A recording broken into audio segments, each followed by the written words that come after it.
বলেছিলাম এই দিওয়ানারা কি দেখেছে যে আহিরন থেকে কানুপুরে এলো, কোথায় শিখলো যে পীর ও মুর্শিদের মহব্বতে এত দূর যেতে হবে, পীর যেখানে যাবে ওখানে আমাদেরকে যেতে হবে। পেলো কোথায়? অত্র এলাকার সমস্ত কালিমি দিওয়ানা শোনো, আরে কোনো দরবারে যাওয়ার দরকার নেই। আপনার দরবারে কামি কিসের আছে? আপনার দরবারে কামি কিসের আছে? আরে আলে নবীর দরবারের ভিখারি সারা জগতের আলিমে দ্বীন, সারা জগতের ওলিগণ আলে নবীর দরবারের ভিখারি। আর যদি বলে যে আমি আলে নবীর দরবারের ভিখারি না, কে মানবে? যা জানা নেই, আমি ওকে ওলিও মানব। আলে নবীর দরবারের ভিখারি হর ওলিকে হতে হবে। এই তো সোনাই সোহাগা যে আপনি আলে নবীকেই পীর হিসাবে পেয়ে গেছেন, হুজুর মাসরুর মিয়াকে পীর হিসাবে পেয়ে গেছেন। সাবজেক্ট অন্যদিকে যাচ্ছে, আমি উত্তর দিচ্ছি। আমার নবীর সাহাবীগণের মধ্যে একজন সাহাবী রাসূলের নাম হযরতে সাইয়্যিদানা রাবিয়া ইবনে কাব রাদিয়াল্লাহু তাআলা আনহু। মদিনার সরজমিন রাবিয়া ইবনে কাবের আদত ছিল, অভ্যাস ছিল, উনার রুলস ছিল। আমার নবী যখন সফরে যেতেন হযরতে রাবিয়া ইবনে কাব উনি সঙ্গে যেতেন। যখন আল্লাহর নবী ওযু তৈরি করতেন, পানির ব্যবস্থা করে দিতেন। আল্লাহর নবী যেখানে ইবাদতে মগ্ন হতেন মুসাল্লা ঝেড়ে বিছিয়ে দিতেন। এই উনার অভ্যাস ছিল। আল্লাহু আকবার কবীরা। একদিন হযরতে গেরামি আমার নবী এশার নামাজের পর আলোচনা সমাপ্ত করে সাহাবীদেরকে বললেন, তোমরা বাড়িতে যাও, আরাম করো, আল্লাহ হায়াতে রাখলে ফজরে দেখা হবে। মুআজ্জাজ মুহতারাম সাহাবীরা বাড়ি গেলেন, সবাই গেলেন। একজন সাহাবী রাসূল যিনার নাম হযরতে রাবিয়া ইবনে কাব রাদিয়াল্লাহু তাআলা আন মসজিদে নববীর বাইরে হুজরায়ে রাসূলের দরজার সামনে বিছানা লাগিয়ে আরাম করছেন, জেগে আছেন, জাগ্রত অবস্থায়। এই মতো দৈনিক উনার চলতে থাকলো। আল্লাহু আকবার। একদিন নবীর সাহাবীগণ হযরতে রাবিয়া ইবনে কাব রাদিয়াল্লাহু তাআলা আনহুকে এসে জিজ্ঞেস করতে লাগলেন, ব্যাপার কি আছে, মাজরা কি আছে? রাবিয়া ইবনে কাব নবী পাক বাড়ি যেতে বলেন। আমরা সবাই বাড়ি যাই, বাড়ি কেন যাই না? কারণটা কি? শীতের দিনেও খোলা আসমানের নিচে বিছানা লাগিয়ে শুয়ে থাকে। আল্লাহু আকবার কবীরা। গোলামে কালিমি ধ্যান দেন, শিক্ষা হচ্ছে পীরের পিছনে ছুটা। আল্লাহু আকবার। কি লাভ আছে? আল্লাহ আল্লাহ। রাবিয়া ইবনে কাব নিজের রাহবার আকা মাওলা তাজদারে মদিনার পিছনে ছুটতেন। হযরতে আবু বকর নিজের আকার পিছনে ছুটতেন। হযরতে সিদ্দিক আকবর নিজের আকার পিছনে ছুটতেন। উমরে ফারুক আজম নিজের রাহবারের পিছনে ছুটতেন। হযরতে ওসমানে গনি নিজের রাহবারের পিছনে ছুটতেন। সাহাবীরা নিজের রাহবারের পিছনে ছুটতেন। আজ আমরা ডাইরেক্ট নবীকে পাইনি, নবীর আওলাদকে পেয়েছি।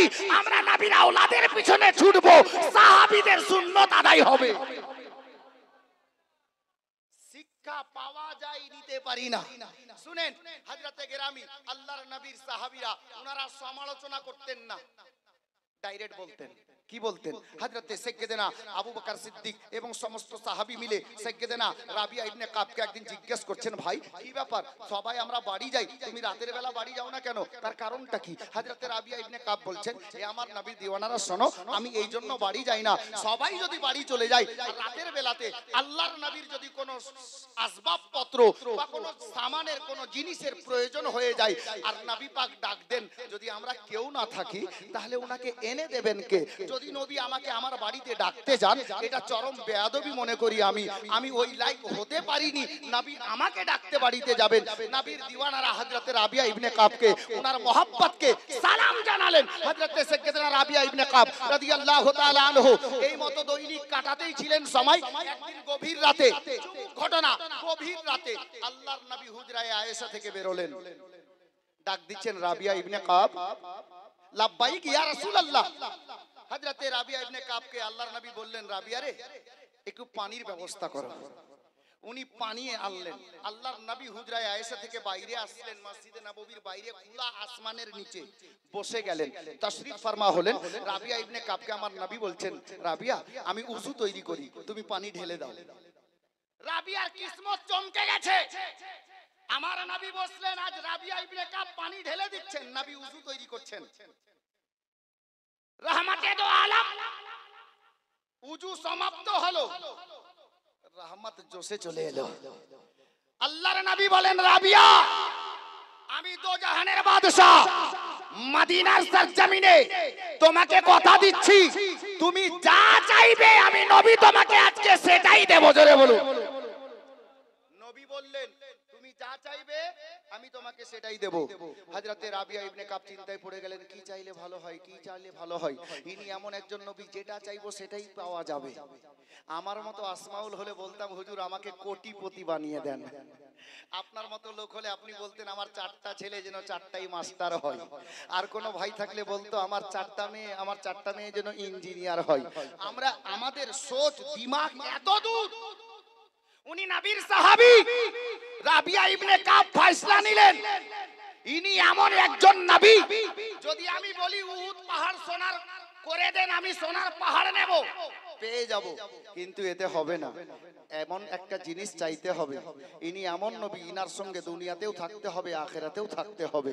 মুআজ্জাজ ও মুহতারাম রাবিয়া ইবনে কাবকে আমার নবী দ্বিতীয়বার বললেন, রাবিয়া চাও কি চাও বা চাইবে তুমি, তুমি যা চাইবে আমি নবী তাই দেব। হযরতে রাবিয়া ইবনে কাব মুচকি হাসি দিয়ে বলছেন, ইয়া রাসূলুল্লাহ, ইয়া হাবিবাল্লাহ নবী গো, আমার টাকা পয়সা বাড়ি গাড়ি সোনা দানা হীরা মানি মুক্তা কিছুই লাগবে না। আরে রাবিয়া তাহলে কি লাগবে? বলে, ইয়া রাসূলুল্লাহ আমি শুধু এইটুকু চাই, যেমন দুনিয়াতে আপনার নিকটে থাকছি, দুনিয়া ছাড়ার পরে আল্লাহ পাক যখন আমাকে দুনিয়া থেকে নিয়ে নেবেন, কাল হাসরের ময়দান হয়ে যাবে, আল্লাহর নবী গো আমি ওই জগতেও যেন আপনার নিকটেই থাকতে পাই। এটাই রাবিয়া চাইলেন। আল্লাহু আকবার কবীরা। আমার নবীর রহমত জোশে এলো। গভীর রাত্রিতে রাবিয়া ইবনে কাবকে ডাক দিয়ে বললেন, এ রাবিয়া ইবনে কাব, আমি দো জাহানের বাদশা কথা দিলাম, যেমন দুনিয়ার বুকে তুমি আমার নিকটে থাকছো, আল্লাহ কিয়ামতের ময়দানে বিচার শেষ করার পর আমি নবীকে জান্নাতে যে স্থান দান করবেন, এ রাবিয়া মদিনাতে আমার নিকটে যেমন থাকছো, খোদার জান্নাতেও তুমি আমার নিকটেই থাকবে। গোলামে কলিবি নবীর সঙ্গে সচ্চা মোহাব্বত হযরতে রাবিয়া ইবনে কাব করলেন, তো দুনিয়াতেই জান্নাতের সুখবর পেয়ে গেলেন। আমরা নবীকে ডাইরেক্ট পাইনি, ছেলেকে ভালোবাসলে অটোমেটিক বাবা খুশি হয়, অটোমেটিক বাবা খুশি হয়। নবীর আওলাদ হযরতে সৈয়দি মাসরুর মিয়া কলিমি, হযরতে দুলহা মিয়া কলিমি, হযরতে সৈয়দ খাজা মাসউদ মিয়া কলিমি, ইনাদেরকে ভালোবেসে নেন। গাউস ও খাজাকে ভালোবাসা হবে, গাউস ও খাজাকে ভালোবাসা হলে হযরতে হাসনাইন করিমাইনকে ভালোবাসা হবে, উনাকে ভালোবাসা হলে মাওলায়ে কায়নাত হযরতে মুশকিল কুশাকে ভালোবাসা হবে, আর মাওলায়ে কায়নাতকে ভালোবাসা হলে মায়ার নবীকে ভালোবাসা হবে। মায়ার নবীকে ভালোবাসা হয়ে গেলেই আল্লাহ খুশি হয়ে যাবে, আর খুশি হয়ে গেলেই জান্নাত গ্যারান্টি হয়ে যাবে। আমি আর আগে নিয়ে যাচ্ছি না, কারণ শায়ের বসে আছে, বক্তা তৈরি হচ্ছে। বাস একটা শের পড়ে দিয়ে আমি একটা প্রশ্ন রেখেছিলাম, এই যে মরার আগে যদি আসলেই নবী প্রেমিক হয়ে মরতে পারেন, আল্লাহ যদি হায়াতে রাখে কোনোদিন শোনাবো, কারণ সময় সাথ দিচ্ছে না। আমি হয়তো বলে দিতাম উত্তর, একটি শের পড়ে দিয়ে বিদায় নিচ্ছি। আসুন একটাবার দরুদে পাক পড়ুন, আল্লাহুম্মা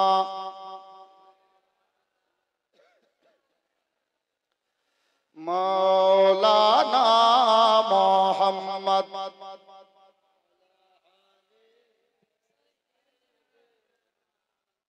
মাওলানা মুহাম্মদ সাল্লাল্লাহু তাআলা আলাইহি ওয়াসাল্লাম। উর্দু নাত মানকাবাত তো শুনবেন।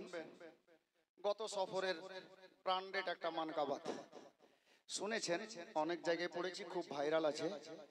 আর আহিরানওয়ালা তো বসে আছে দেখছি, এরা শুনেছে।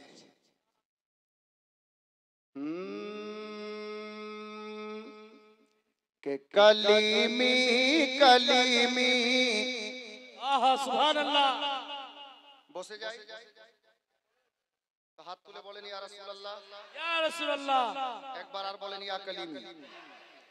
কে কলিমি কলিমি কলিমি কলিমি কলিমি কলিমি কলিমি কলিমি